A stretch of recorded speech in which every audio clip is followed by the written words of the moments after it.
Merhaba arkadaşlar, ben Define Kralı. Arkadaşlar, şimdi metre ile define kaç metre derinlikte onu şimdi size göstereceğim. Derinlik alma hareketini göstereceğim. Arkadaşlar, derinlik alma hareketi aynı zamanda eğer aşağıda bir metal yoksa, bir mermer heykel yoksa, İnsanoğlunun yaptığı bir şey yoksa, bir obje yoksa size derinlik vermez. Derinlik vermez. Ama define varsa kaç metre derinlikte olursa olsun net santimine kadar derinlik verir. Şimdi onu ölçeceğiz. Bu metreyi buraya koyuyorum. Şimdi arkadaşlar geldik. Çarpı yapan yerde durduk. Bakın çarpı yapıyor. Çubuk X hareketi yaptı. Çarpı hareketi yaptı. Bunun anlamı değerli anlamına geliyor. Yani aşağıda değerli bir hareket var anlamına geliyor. Ama bazen hava boşluğuna da çarpı yapabiliyor. Su boşluğuna da çarpı yapabiliyor. Bizim çubuklar suya çarpı yapmıyor. Ama suyun boşluğuna, hava akımına çarpı yapabilir. İşte gerçekten aşağıda hava mı var, gaz mı var yoksa metal, değerli bir şey mi var? Onu öğreneceğiz. Şimdi geldik arkadaşlar, çarpı yaptı. Bakın görüyor musunuz?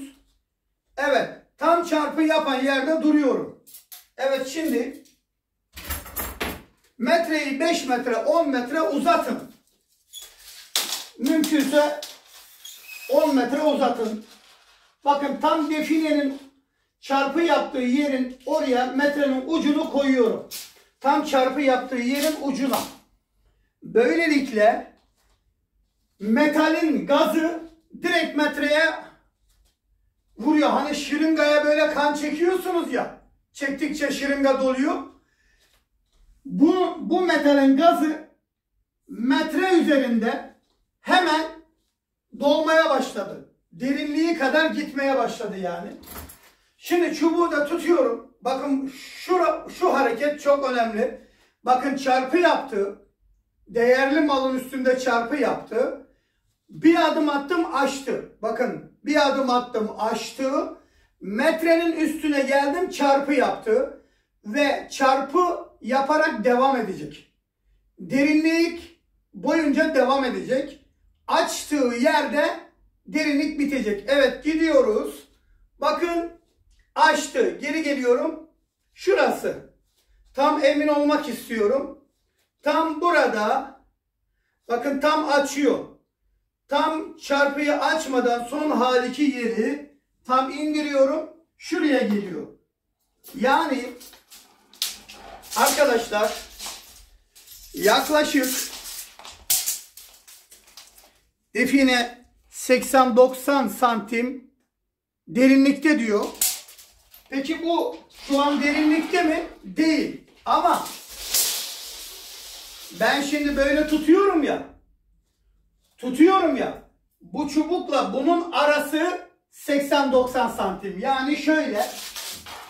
Bakın şöyle şurada tutuyorum ya ben. Şu mesafede tutuyorum değil mi? Ölçüyorum. Bakın ölçüyorum. 80-90 santim arası. Yani net derinliği veriyor. Evet. Buradaki ince detayları çok iyi öğrenin arkadaşlar. Arkadaşlar bir başka türlü daha derinlik alma hareketi var. Onu da ben icat ettim. Bu metre ile derinlik alma hareketiydi. Bir de geri adım giderek derinlik alma hareketi var. Bakın şimdi geliyorum. Çarpı yaptı ya. Bakın şimdi çarpı yaptı. Şimdi tam çarpı yapacağın zaman son adımı atıyorum. Bakın son adımı attım. Bakın çarpıyla birlikte son adımı attım. Ayak altı oynamayacak son adımda. Sonra yavaşça normal adımlarla ama durmadan geriye doğru gideceğim. Ta ki çarpı yapana kadar. Bakın şu bir, şu iki. Bakın daha iki derken tekrar çarpı yaptı. Yani burada bir çarpı yaptı, burada bir çarpı yaptı. İkisinin arasını ölçeceğim. Ve 1 metre düşeceğim. Ölçtükten sonra yaklaşık 1 metre düşeceğim. Şimdi Tekrar alıyorum. Bakın şimdi burada çarpı yaptı. Geri geliyorum. Burada çarpı yaptı. Çarpı yapan yere tekrar geliyorum. Şimdi buradan buraya kadar ortalama 1 metre düşersek buraya geliriz. Derinlik vermiyor. Yani aşağıda bir şey yok. Hava boşluğuna çarpı yapmış demektir. Aşağıda bir metal bir define yok. Bak bunu duvarda da yapabilirsiniz. Duvar hareketinde de yapabilirsiniz arkadaşlar. Mesela duvar yaptı ya, örneğin şu duvar hareketidir. Bu değerli hareketidir. Şu duvar hareketini yaptı ya. Duvar yapan yerde duvar yapana kadar gideceksiniz. Duvar yaptı ya. İki duvarın arasını ölçüp 1 metre düşün. 1 metre düşeceksiniz. Çünkü 1 metre yukarıda tutuyorsunuz ya çubuğu. 1 metre düşün. O zaman gerçek derinliği verecek. Ama geri adım atarken ne hızlı ne yavaş ve durmadan atacaksınız. Bakın tekrar gösteriyorum. Bakın geri adım atarken şöyle yandan göstereyim daha iyi anlayamanız için. Şimdi bakın geri adımı şu pozisyonda atacaksınız. Bakın son çarpıyı yaptı. Artık ayak altım oynamıyor. Bakın geri adım atıyorum. Bakın durmuyorum ama yavaşlıyorum. Evet. Çubuğu takip ediyorum. Bakın burada. 1 metre düştüğümü derinlik yok. Yani derinlik yok. Bir de şuradan göstereyim arkadaşlar. Şuradan. Bakın şimdi. Geliyorum.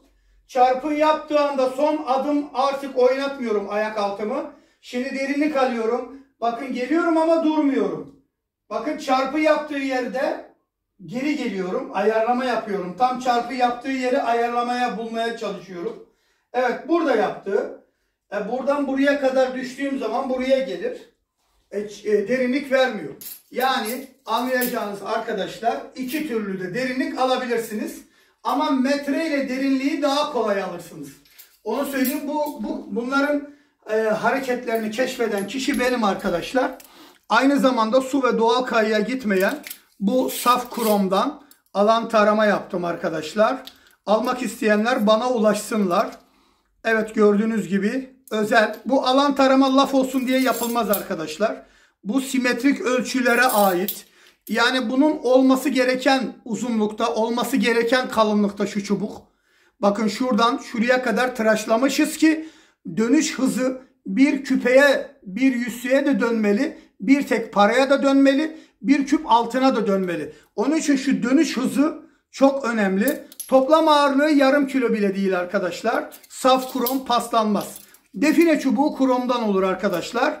Ama dediğim gibi şu simetrik ölçüler, boyutlar çok önemli. Çok önemli. Rastgele define çubuğu olmaz. Evet arkadaşlar, eskiden ben pirinç, bakır define çubuğu yapıyordum. Onların hatalarını anlayınca artık saf 316 kromdan yapıyorum. Evet, en iyisi 316 krom. Hem daha fiyat uygun hem de oksit yapmaz. YouTube Define Kralı kanalına sizi bekliyorum arkadaşlar.